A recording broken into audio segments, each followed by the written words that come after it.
Todo lo que pensamos, sentimos o hacemos, desde caminar hasta experimentar miedo o recordar algo, depende del funcionamiento del sistema nervioso central. Para entender cómo funciona esta red tan compleja, los científicos han desarrollado diferentes métodos para estudiarla. Uno de los métodos clásicos utilizados en neurociencia para estudiar el sistema nervioso central es la ablación experimental. Este método consiste en dañar deliberadamente o eliminar de forma controlada zonas específicas del cerebro, con el objetivo de observar qué cambios se producen en el organismo. La idea detrás de este método es dañar o eliminar una región del cerebro y posteriormente observar cambios en la conducta o en alguna función. De este modo podemos inferir que esa región estaba involucrada en ese proceso. Existen diferentes formas de realizar la ablación experimental. Una de ellas es la ablación quirúrgica, en la que se extrae o destruye directamente una pequeña parte del tejido cerebral.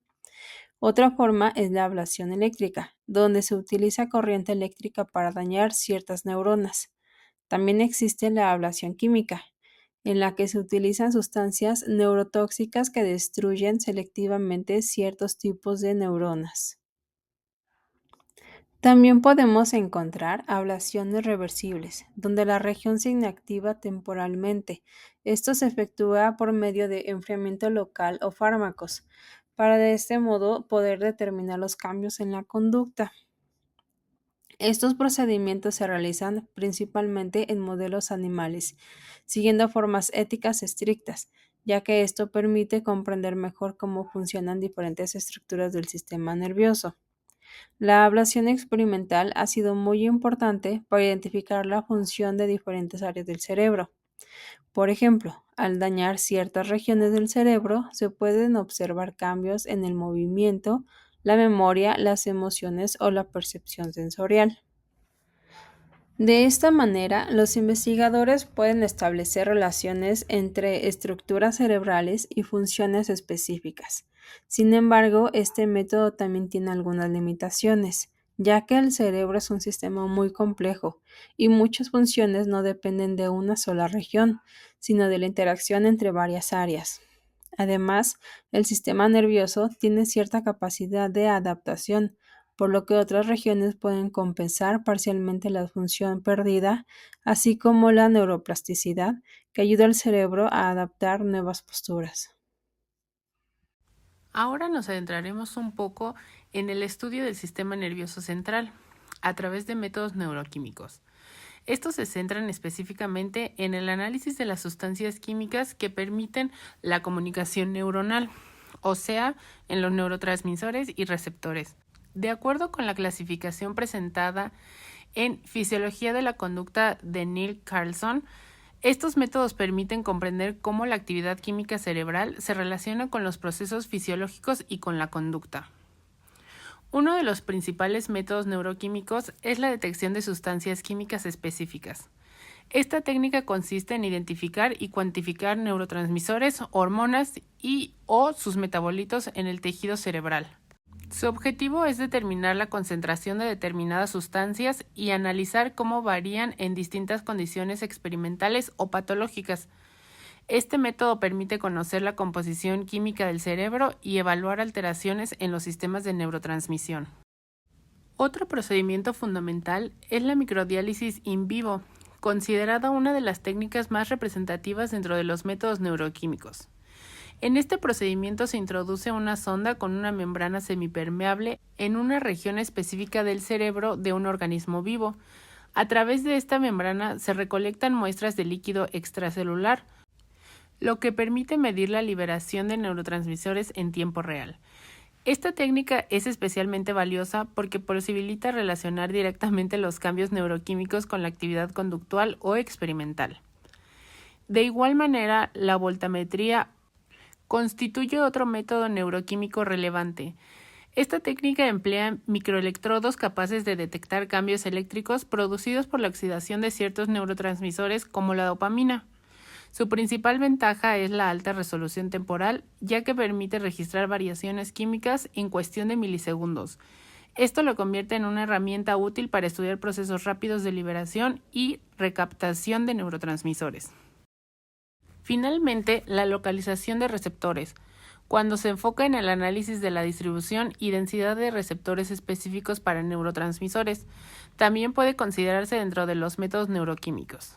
Este procedimiento permite identificar en qué regiones del cerebro pueden actuar determinadas sustancias químicas y comprender mejor los mecanismos de acción de distintos fármacos. En conclusión, los métodos neuroquímicos se distinguen por su enfoque directo en la actividad química cerebral. Gracias a ellas es posible comprender con mayor precisión cómo la comunicación química entre neuronas sustenta el funcionamiento del sistema nervioso central. Ahora estudiaremos el nivel molecular. Este método se enfoca en el estudio de las moléculas que participan en el funcionamiento neuronal, como proteínas, neurotransmisores, enzimas y receptores. Estas técnicas permiten comprender los mecanismos biológicos más fundamentales que regulan la actividad cerebral y la comunicación entre neuronas, o sea, que permiten identificar y localizar moléculas específicas dentro del tejido nervioso. Entre los métodos encontramos la inmunocitoquímica y la autorradiografía.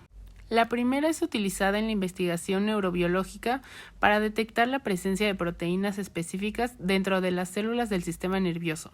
Se basa en el uso de anticuerpos, que son moléculas capaces de reconocer y unirse de manera altamente específica a otras moléculas llamadas antígenos, que pueden ser neurotransmisores, enzimas o receptores presentes en las neuronas. En esta técnica, los anticuerpos se marcan con sustancias visibles, como colorantes o compuestos fluorescentes, lo que permite observar bajo el microscopio las estructuras celulares que contienen la molécula estudiada. De esta manera, esta técnica contribuye a comprender la organización molecular de los sistemas neuronales y su relación con diversas funciones cerebrales. Por otra parte, la autorradiografía permite estudiar la distribución de receptores y otras moléculas en el tejido cerebral mediante el uso de sustancias radiactivas. En este procedimiento se emplean compuestos marcados con isótopos radiactivos que se unen selectivamente a determinadas moléculas, como receptores de neurotransmisores. Posteriormente, el tejido se coloca sobre una película fotográfica especial que detecta la radiación emitida por estas sustancias. Las zonas donde se encuentran las moléculas marcadas aparecen como áreas oscuras en la imagen resultante, lo que permite visualizar su localización en el cerebro.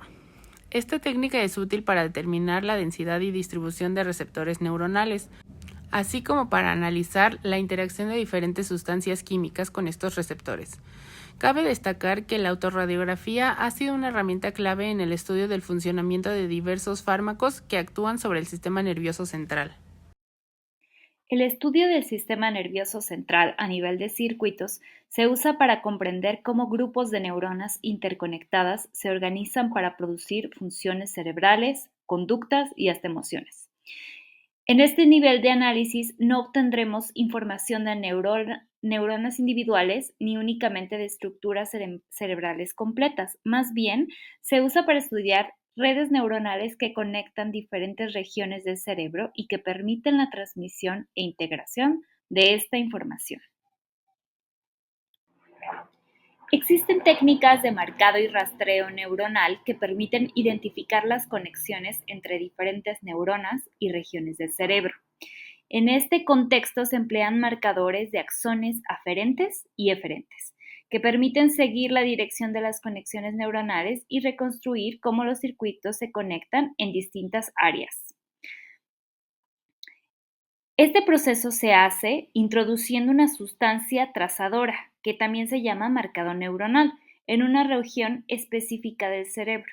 Estas sustancias van a viajar a lo largo de los axones de las neuronas y permiten a los investigadores visibilizar cuáles son sus conexiones. Con el registro de axones aferentes se estudian vías que llevan información hacia una región del cerebro y con el estudio de axones eferentes se estudian vías de información que van de unas regiones a otras. Hoy por hoy hay técnicas relevantes y prometedoras de estimulación neuronal, las cuales permiten activar o inhibir regiones específicas del cerebro para estudiar su función dentro de todo un circuito.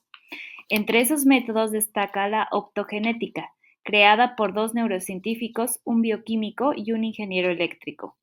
Gracias a esta técnica es posible estudiar cómo las neuronas influyen en muchas funciones cerebrales y, lo más interesante, se puede activar o inhibir neuronas.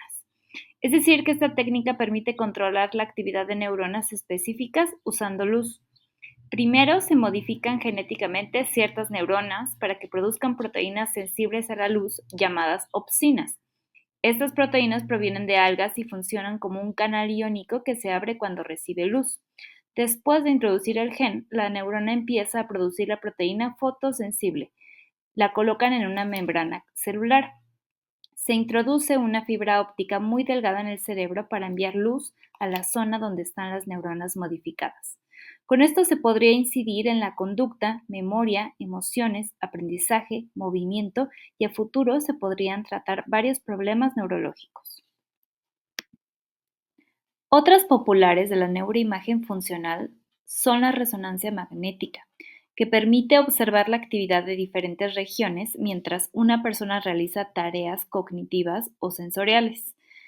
Estas técnicas no registran la actividad de neuronas individuales, lo que hacen es estudiar la dinámica de los circuitos cerebrales en un cerebro vivo. Con ellas se pueden estudiar la activación de ciertas áreas cuando tienen tareas de memoria, emociones, movimiento o lenguaje. Uno de los métodos más importantes también es el registro de la actividad eléctrica neuronal mediante electrodos. Se puede realizar con microelectrodos que estudian o registran la actividad de neuronas individuales o de pequeños grupos de neuronas dentro de un circuito específico. Esta técnica también se puede realizar con macroelectrodos, que registran la actividad conjunta de poblaciones neuronales más grandes.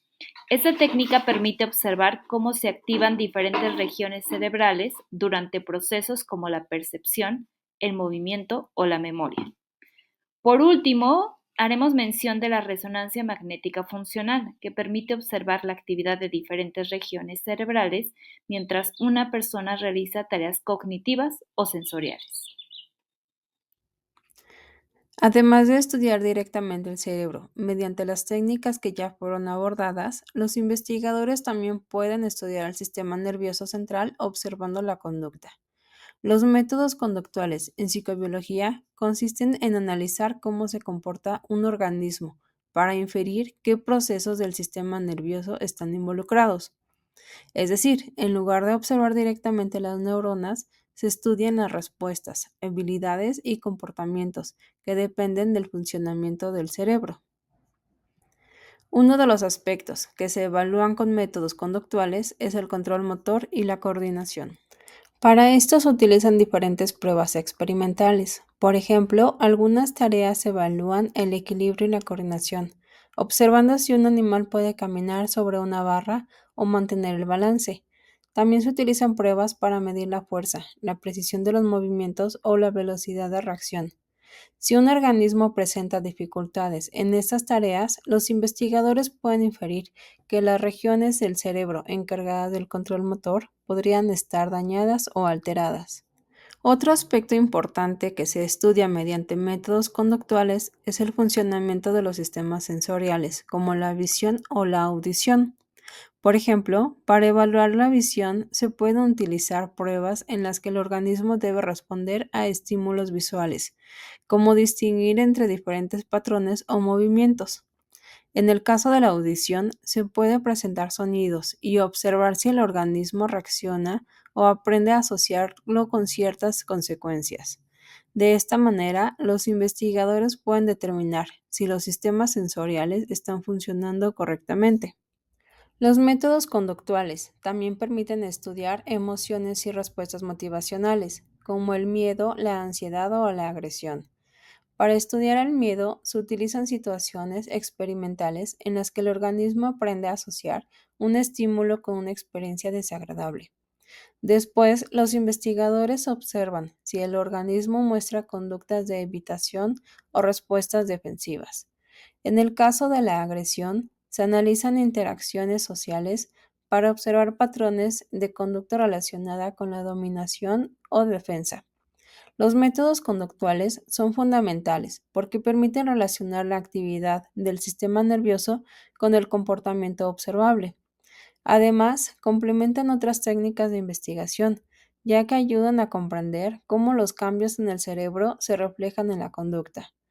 Por esta razón, el estudio del comportamiento ha sido una herramienta clave para entender cómo funciona el sistema nervioso central y cómo diferentes estructuras cerebrales influyen en nuestras acciones y emociones. Como pudimos ver en todo este video, el estudio del sistema nervioso central requiere diferentes métodos que permiten analizarlo desde varios niveles. Revisamos los métodos de evaluación experimental, que ayudan a identificar la función de distintas regiones del cerebro, al observar qué ocurre cuando una de ellas es alterada.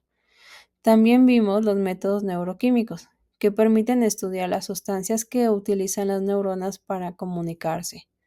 Además, abordamos técnicas de investigación a nivel molecular, que analizan genes y proteínas. Y por último vimos los niveles de circuitos, que estudian cómo se conectan y funcionan las redes neuronales. No antes, revisamos los métodos conductuales, que permiten relacionar la actividad del sistema nervioso con el comportamiento observable. En conjunto, todos estos métodos nos ayudan a comprender mejor cómo el cerebro produce pensamientos, emociones y conductas. En otras palabras, para entender la conducta, primero debemos entender cómo funciona el cerebro.